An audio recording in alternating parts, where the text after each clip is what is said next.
Again, thank you for joining us for today's webinar, Maximizing Retention and Revenue with Every Checkout. I'd like to introduce you to our presenter. Today we have the amazing Lisa Starr. She's a MindBody certified business consultant and a spa and salon retention expert. Lisa, take it away.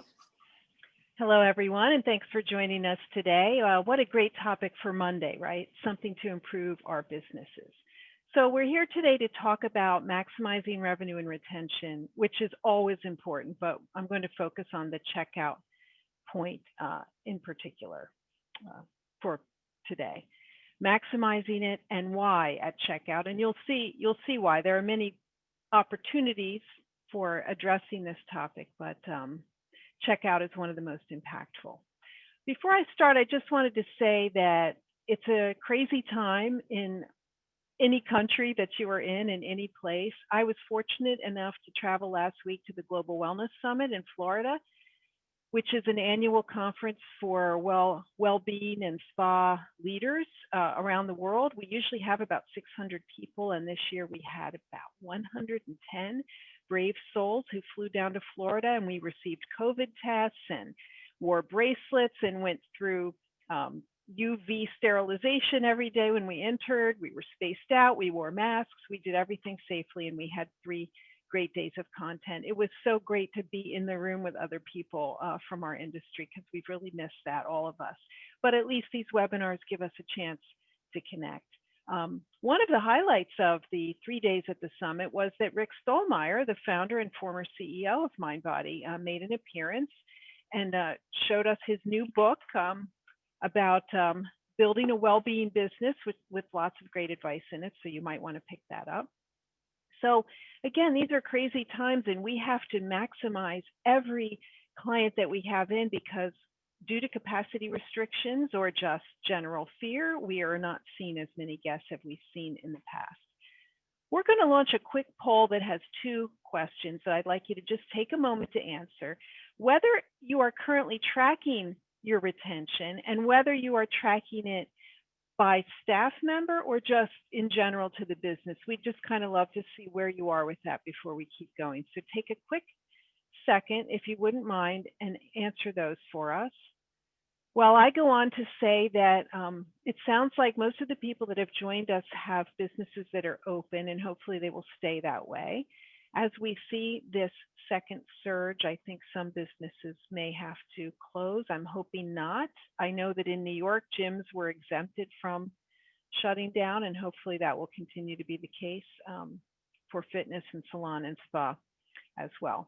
So thank you for the poll. So most people, 78% are tracking retention, and about half of you are tracking it by staff members. So great. Thank you so much for sharing that. Now, why are we discussing this topic? Why is this of interest? Because no matter what kind of business you're in, or where you are, or how long you've been in business, you don't have an endless supply of clients, right? We only have so many customers that meet our target demographic. And we put a lot of effort into marketing to bring those clients to us so that we meet and connect. But if we don't bring them back, we have to start all over. And that is just the worst, right? You've gotten all this trouble to get them to call and book an appointment or book a class and come in, and then if we don't get them back, it's a long slog upward. So we see there's nothing but positive results from retaining the guests we have. I've listed 3 here. It lowers your marketing costs, because the busier you get with repeat, the less you have to attract new people. It lowers operating costs, because the people that come regularly, they know how it works in your spa or salon. They don't need to be shown around, so they take less time from customer service. They kind of know the ropes. And lastly, we know that loyal regular clients spend more, both in retail and service, or come more often. So these are all excellent results that we want to have for retaining clients.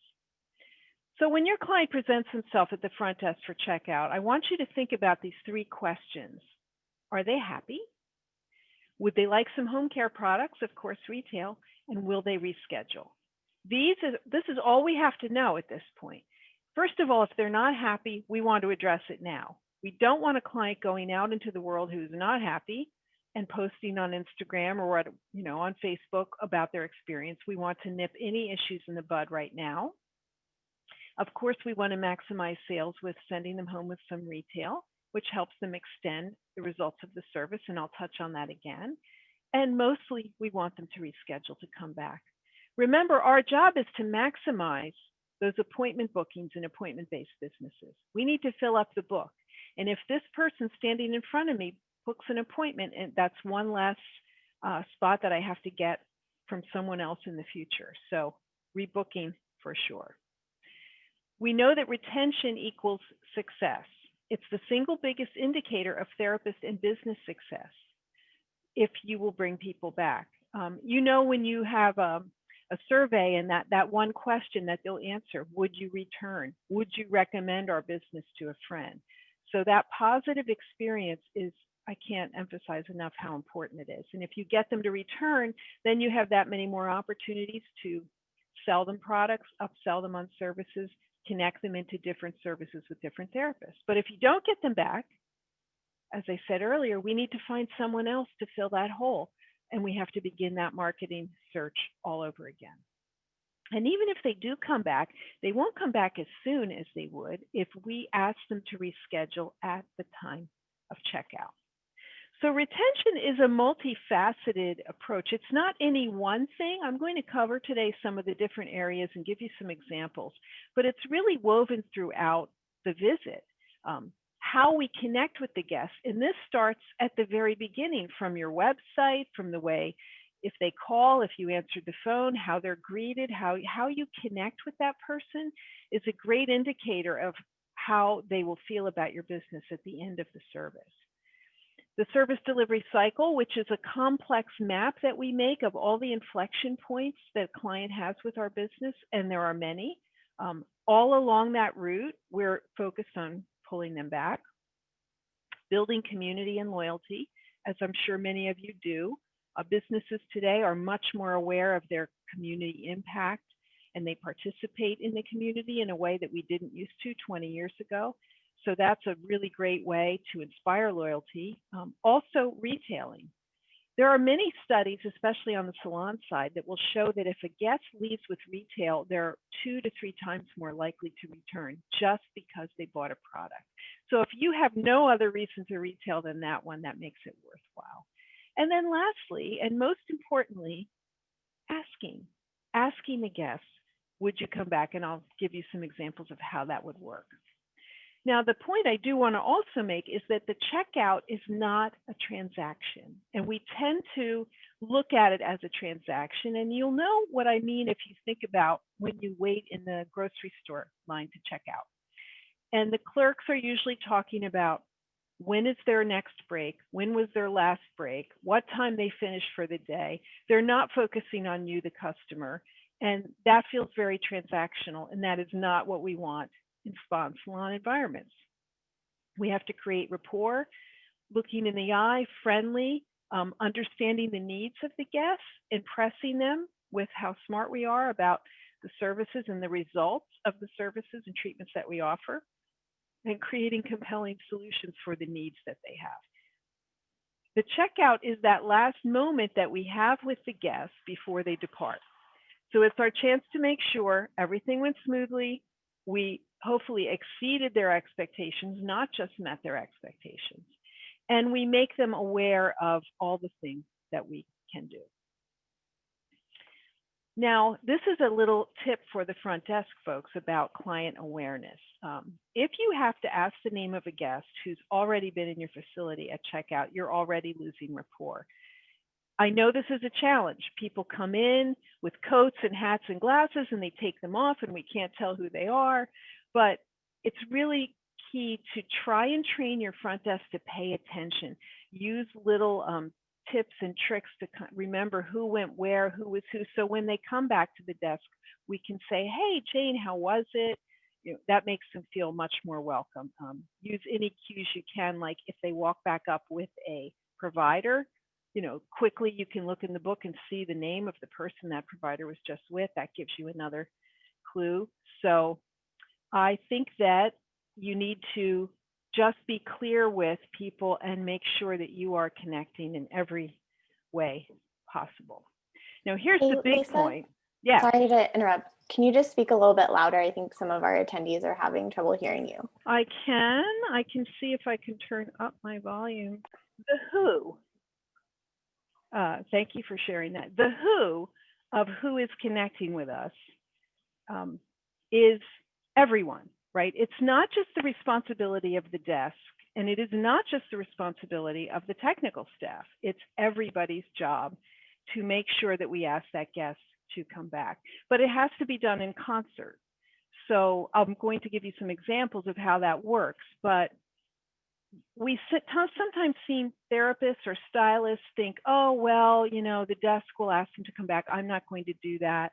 We have situations where we have staff members who don't want to seem salesy, and so they don't ask the guest to come back. I had a massage myself last week in a spa that was an excellent massage, and they made absolutely no effort to invite me to come back. So it's everyone's responsibility to do that, because the guest sees all of these different people at all the different points. Now, on the retail front, we have to invite the guests to take home some products that work for them. Home care sales, as I mentioned earlier, are very important to our revenue and to our retention, because the guest is more likely to come back. And even better, if you have your own private label line, and then every time they go in their bathroom or their bedroom and they see that product, they think of you. So those connections are very strong. We also need to train our consumer that the products that we sell through professional venues are more active, they are more targeted, they're going to get much better results than they would get from something that they buy maybe off the shelf at Ulta, or heaven forbid, the drugstore or the supermarket. So training your staff to showcase their knowledge on products is also an important way to get that retail sale. But the sales only occur when we ask the guests. Very few guests come up to the desk and say at the conclusion of their treatment, I'd like to buy everything that I was shown today. They're waiting for us to tell them what to do next. Book your next appointment, bring home some products. And one good way of doing that is to explain what other people usually do. So for instance, a guest who's just seen perhaps a busy therapist comes up, and while you're checking out, you might say, oh, Mary, I saw that you were with Janet. She's really in demand. Most people book their next appointment before leaving because she's hard to get in with. That's an easy way to send that message to the guest of, oh, okay, I better book that now. Now, I know it's a challenge. Everyone says, I don't have my schedule. I don't know what I'm doing. And we've seen very big changes in this in the last few years, and exacerbated by COVID. People are not sure what their schedule will be. But if you can get them to commit to something with the idea that they can always change it, that can be helpful too. It's just getting them to commit to come back. That's what we want. We want that return to come back. What we don't want to say at the checkout are things like this. Do you want to purchase any products? That's an easy no, right? These are not yes, no questions. Do you want to buy anything? Not welcoming. Not explaining to me what the benefits would be if I did buy something. Need anything today? All set? So neither of those is going to produce the result you want. And let me give you an example of how not to do it. Let's watch this video.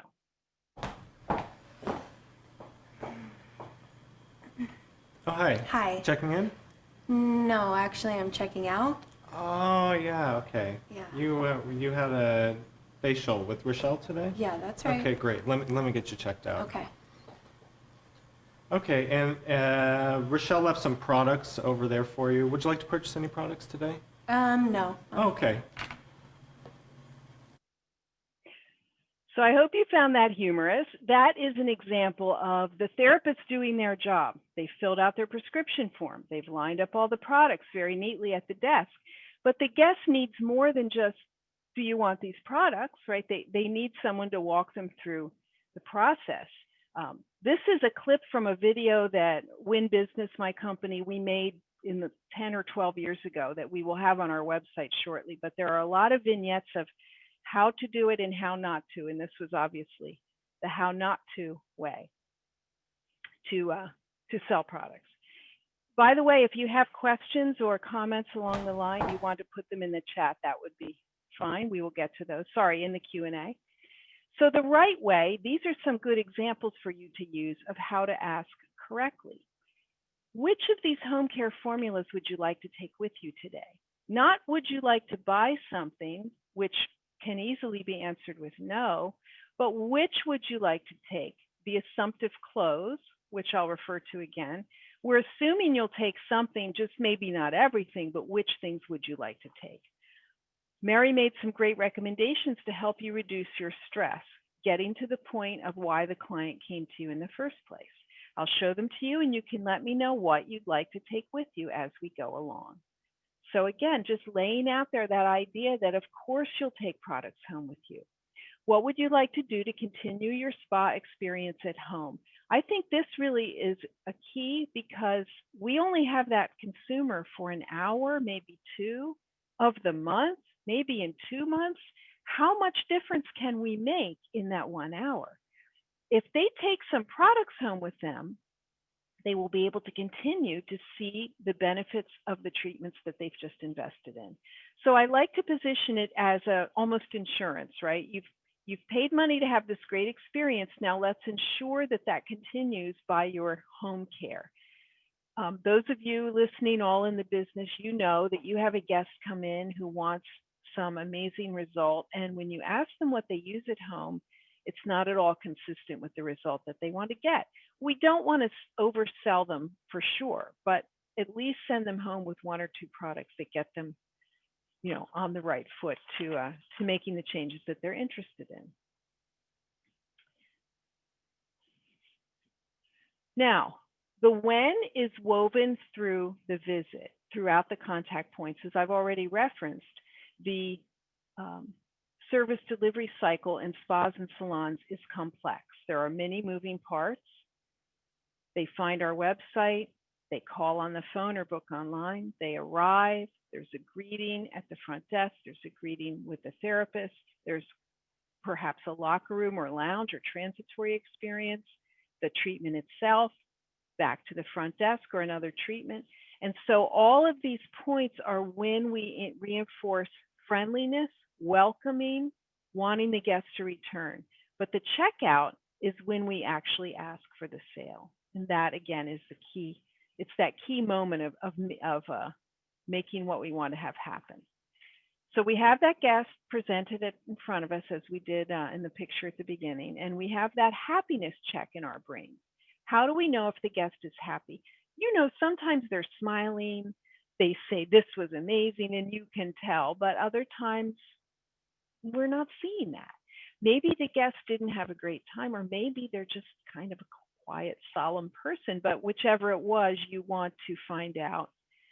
Now, what we don't want to have happen, and I reiterated this earlier, is that the guest in some way was dissatisfied and they leave and they didn't enjoy it and maybe they don't come back. And maybe even worse is that they share negative feedback, which we would not want. So this is the time.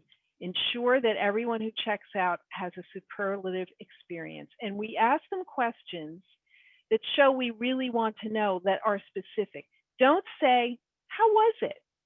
I hear this all the time. How was everything? It was great. Okay.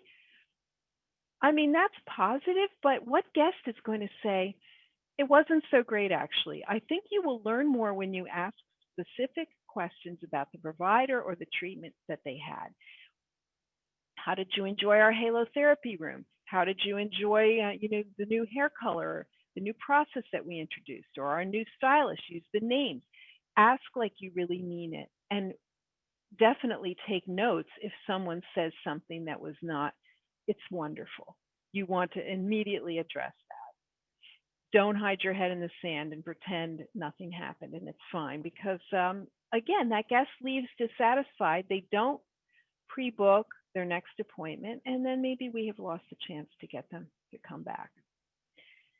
This is another thing that I see happening often, which is that, especially on the therapist side, the therapist will decide that the client really couldn't afford to come back. And I hear the craziest things like, well, I could just tell they can't afford this. Listen, you're an intuitive person, but you're not a mind reader. And there might have been a time when we could categorize people by the clothes they wore or the job they had or the car they drove, but those days are gone. And everyone who comes into your place is searching for something they believe you can provide.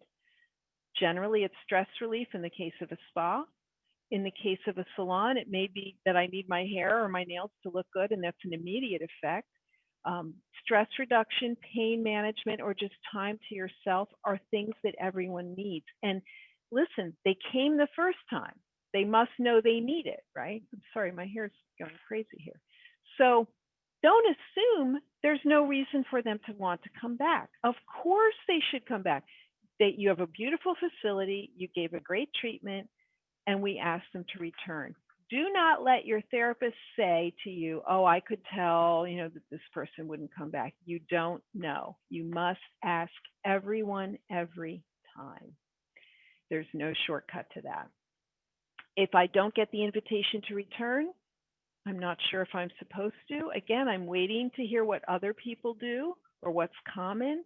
So the job of the staff, both service and front desk, is to work together to create that situation where I say, yes, it was wonderful. I feel relaxed. I can't wait to do that again. And I'd like to rebook it. But how you ask is super important as well. Again, like with the retail, we don't say, would you like to make another appointment at this time? That's the worst thing to say. Why? It's a double yes, no question. Making an appointment and at this time can give two different answers. And it makes it transactional. We don't sell appointments. We sell experiences. We sell treatments. We sell a feeling that when you leave, you are relaxed and refreshed, or your hair looks great. That's not an appointment. An appointment is not compelling. Who wants that? That sounds like a chore. So I think it's how you phrase it that sounds much more inviting. And asking this way reminds them they could always do it later. When you say at this time, that's their excuse to say, no, I'll call you later. So we've kind of let them off the hook. We feel like we asked, but we asked in a way that doesn't deliver the result that we're looking for. And let me give you another example of that. Really? Well, what movie are we going to see? Okay, let me check it out. Let me see what times are open here. Oh, we could go see that one at 9 o'clock. Oh, shoot. Hold on just a minute. Hi, all set?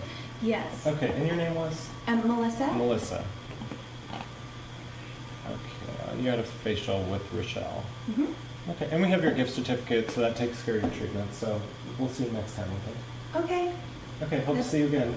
Okay. Okay, thanks. Thank you. Bye. Sorry, client checking out. So this front desk person, while nicely dressed and very kind, is very much too busy making his movie appointment to book the next appointment. So the client comes up to the desk and he says, you're good. We have your money. You can go. So that's not helpful. Okay, so the right way would be to ask, when would you like to have your next age management facial with Shana? It's specific, it's assumptive. When would you like to? Not would you or wouldn't you. When would you like to have your next age management facial, not appointment, with a specific person? So this is more vivid. It will remind them of what we're doing and more personal. Okay. I'm going to stop my share and reshare in case something is not working. Okay.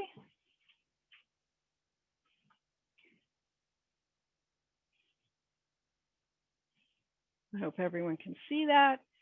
So in conclusion, at the finish, we connect with the guests. Goodbye. Hope you have a great day. We look forward to your next visit, right? Future casting. Of course, you will come back. When will the next time that you come back be? Just remember to adopt that assumptive position between all of your staff. Please come back is woven through all of the different conversations that you have from the front desk through therapists and through to the close.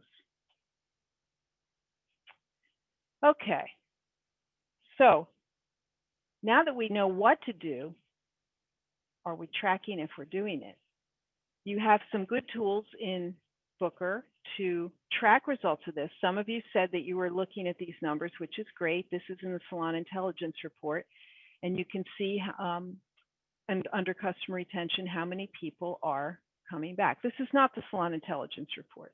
I've got the wrong one, but it is a way to look and see by employee or by brand who's bringing people back. Here's a report that was run that shows that 45% of people are brought back by employee. This is customer retention dashboard. Thank you, Matt. And about half are brought back by the location. Let me make a point here that this is a good distinction. The holy grail for our businesses is that the client comes back and they don't care who they have. That is the ideal situation for you. It's not as easy to reach that, and it's harder with salons. Clients tend to be more attached to one provider or another. Understandably, they want the same person to do their hair. But on the spa side, if you could get clients that come and don't mind who they have, they know they'll get a great experience with everyone, that is awesome. But we still want to know what employees are keeping the guests and which are not. So this particular report looks at all employees and this guests, and this was existing guests. So of the existing guests, you're generally going to see a higher number here on the retention. More people will come back because they've already come back, right? So that number needs to continue going up. This is important why to watch. And please don't look at your retention report once a year, right? Because if you have a particular therapist whose retention is dropping, you want to know immediately about that. If someone has been at a steady level and starts to go down, we want to address that before it goes too low and too much time has elapsed. So to me, this is a monthly data point that needs to be looked at. What is the retention of new and existing guests? And do they need any help learning how to do that better? Of course, in your onboarding and training, I'm sure you're discussing the kinds of examples I've given you about how to do it and how to weave it into the conversation. But what we find, especially with spa staff, is that it's not that they don't want to do it, they don't quite know how to introduce the topic of coming back and inviting people back, and it does feel salesy. So we need to give them scripting and training so that they understand how to get into that conversation, and best in the treatment room. When you're in the treatment room with the guest, it's you and the guest, you have their full attention as a professional, you'll be the most effective. Once you leave the treatment room and go back to the front desk, it can be more challenging to get the guest to listen to you. They start to be distracted by the other things going on. However, at the desk is a really good place to close the retail. So you find your sweet spot and you work with your therapist. Spa and salon managers and owners, your job, once you've hired the right people, is to teach them how to keep that customer. And once they do that, we're in great shape. This is from the Salon Intelligence Report, and it looks at the retention as well and productivity. So the number of existing guests retained and the new guests retained. This is a detail, sorry, Matt. It's the customer retention dashboard by staff. So it drills down deeper into those details about who's doing what. You need to know this. And I hope that those of you who said you were tracking this are continuing to do that. So that report is, Matt will follow up with you guys who have questions about where to find this. This is a snippet of a report that's actually much bigger. This is a definition of spa that I wanted to share in closing from iSpa. It used to be back in the day that spas were places that had water involved in their treatments, and it's not so much anymore. Places devoted to enhancing overall well-being through a variety of professional services that encourage the renewal of mind, body, and spirit. That's a nice description, but it's not very specific. Those of you that own salons know that a client walks out and their hair looks great and they have that very specific result. On the spa side, it's harder for the guests. They can't see the result of the massage. They feel good inside, but we have to really work to convince them how often they need to come back and to receive these services. And so why I'm sharing this here is to say, you don't have, as I said at the beginning, an endless number of people coming. So you've got to make the most of the people that you have and get them to return. I told you the story of last week, and I've had this happen many times. I was traveling at the conference. I went to a retreat afterwards. They knew that we didn't live there, but I was there for a few days, and I had a massage that was very good. Why didn't someone say to me, we'd love to see you back tomorrow. We know you're leaving after that, but come on back and try something else. Just no attempt made, to get me to come back. And the number of times that I've had this happen to me in 35 years in the business is stunning. Why? Because this is free. It doesn't take an investment in technology or equipment to ask people to return. It is free and it is easy to train your staff to do it. We just need to do it with a little bit of mindfulness and do it correctly. So thank you for listening. If anybody has any questions or anything they'd like to share in the Q&A, please do so. It's been a pleasure speaking with you, and I know this recording will be made available if you'd like to hear it again. That would be great. I'm going to go peek at the Q&A and see if there are any questions there. Yeah, thanks, Lisa. I can start reading these off to help. Okay, great. Let's see. Tyler was asking, what was the percentage how likely a client is going to return after purchasing a product? So the number we've been given is, Tyler, is 2 to 3 times more likely just from purchasing a product. And the more products they buy, the more likely they return. Now, this gets tricky when you get into a multiple modality situation. And what I mean by that is if you're just a skincare, a facial studio, and that's all you sell is skincare, you're going to have higher numbers than you would if you're a full service salon. We can't expect guests to buy products in every department, but the more you sell, at the end of the day, the more likely they'll return. Thank you. And thanks for going over metrics earlier. We will also have Matt jumping on later to help us look at reports for Booker, and then we can go over some mind body ones in the follow-up emails.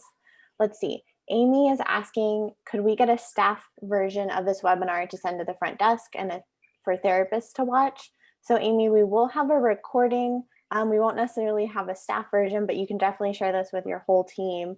And of course, Lisa is available for consulting services, which is the best part. Yeah, and let me add that we definitely have staff versions of this kind of activity. That's a lot of what the training that I do is. They do need to hear it, and they've heard it from you 1,000 times, but sometimes it helps to hear it from somebody else. Great, thanks. Luz is asking about the staff retention report, excuse me. So Matt will demo those later. Elliot is asking, any tips for a checkout process that does not involve a front desk? We want guests just to float out, paying on a tablet or phone, and not need to interact with the front desk upon leaving. Okay, that's an interesting question, Elliot, and rather new, I would say. I mean, used to be that we collected them at the desk and we hit all these points of rebooking and retail and how was everything. And so in this contactless environment, we're less able to do that, right? We're less able to connect with them. Maybe I would program what they see to answer some questions like, can we rebook your next appointment? How would you like to do that? It does make it difficult to sell retail when you're collecting payment remotely, but that is, as I said, best done by the provider, the hair or nail or spa provider. So I would think that I would probably want to script something that walks the guests through the rebooking process and maybe sends them away with something that's a memento.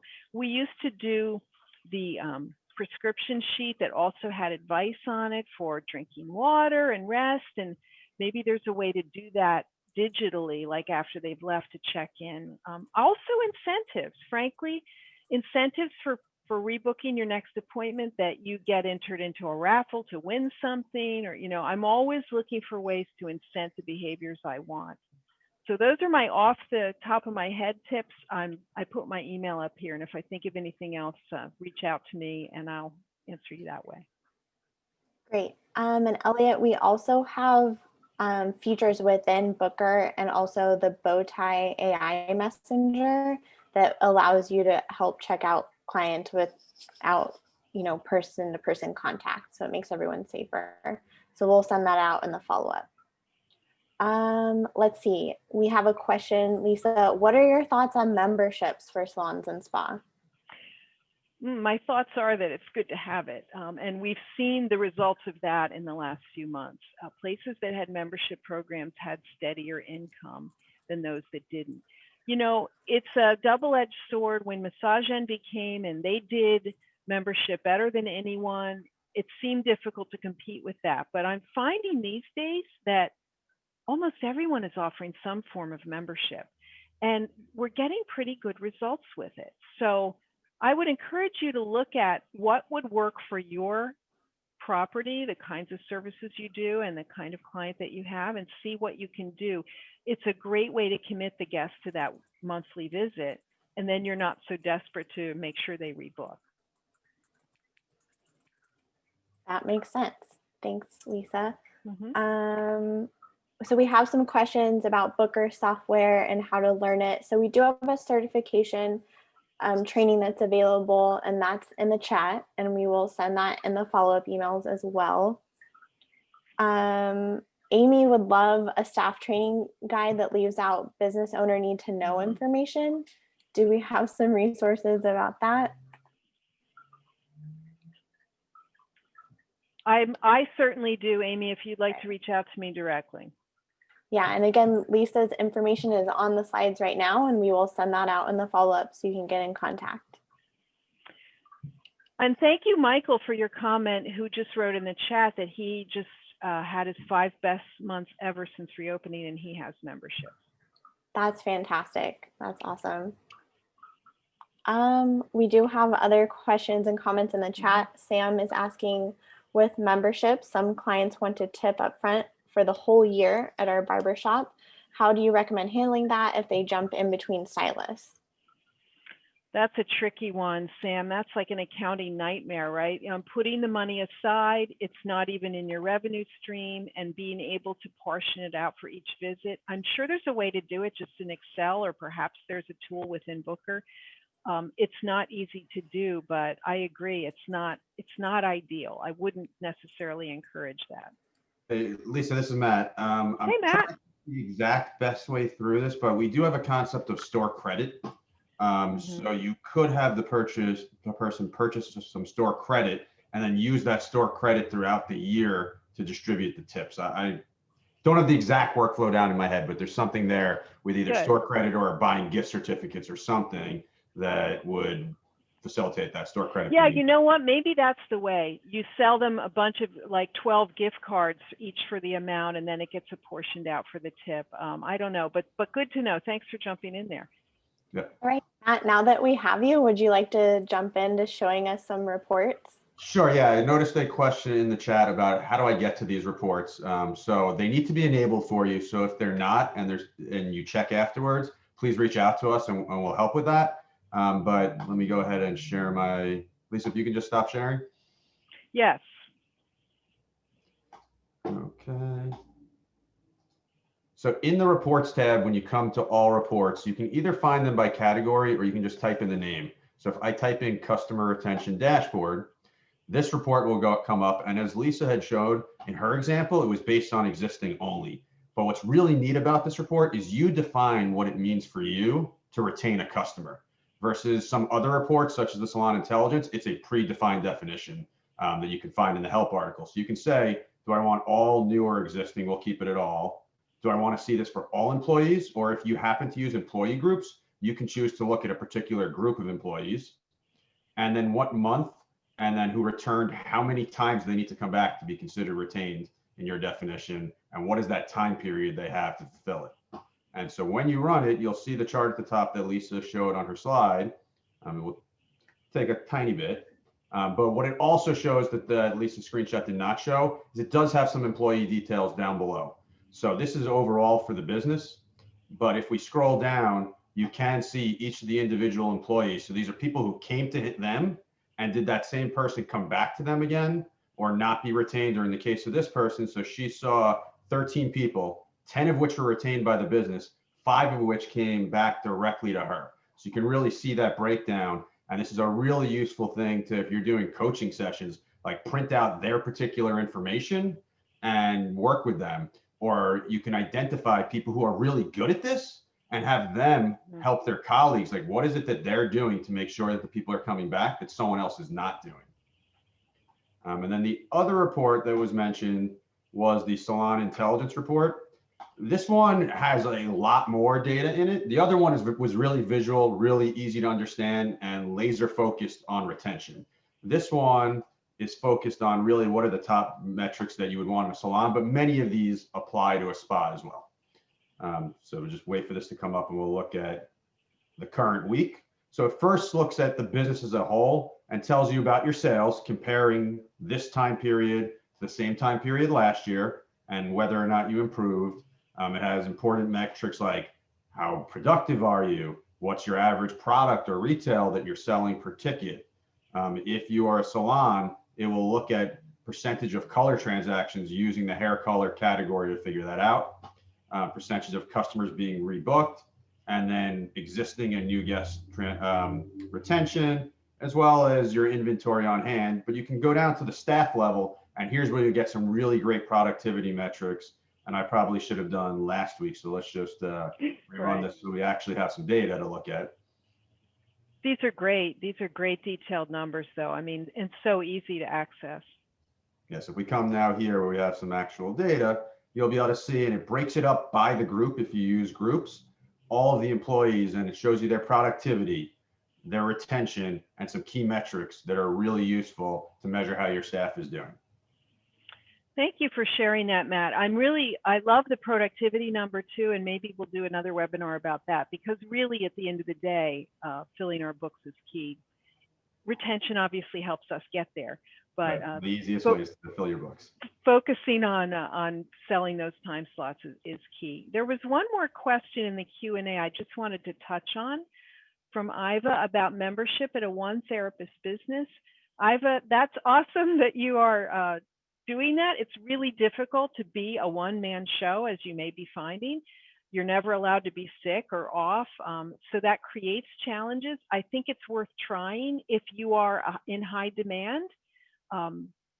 You know, you want to be pre-booked certainly and make sure that your time is maximized, but it also puts you in a difficult position if you're selling memberships and then suddenly you are sick for a week or something, how you're going to provide that service. So I'd have to think creatively about what else you might be able to do, but maybe bringing in at least one other person with a different price structure might be a way to go as well. So thank you for that question. And thank you, Matt, for jumping in. It was great. I like that. Actually, I want to add one more thing, because there was a lot of talk about memberships. For people who are either on V2 of Booker, or you're on our older version of Booker, but you use our new online booking, the ability to sell memberships online is coming soon. In the coming weeks, we'll actually be going into a beta for that. So if you're interested in participating in the beta, please reach out to us and we'll work with you to get you in there and get your feedback, and so that we can make it even better. But in January is when we plan to bring it to everyone.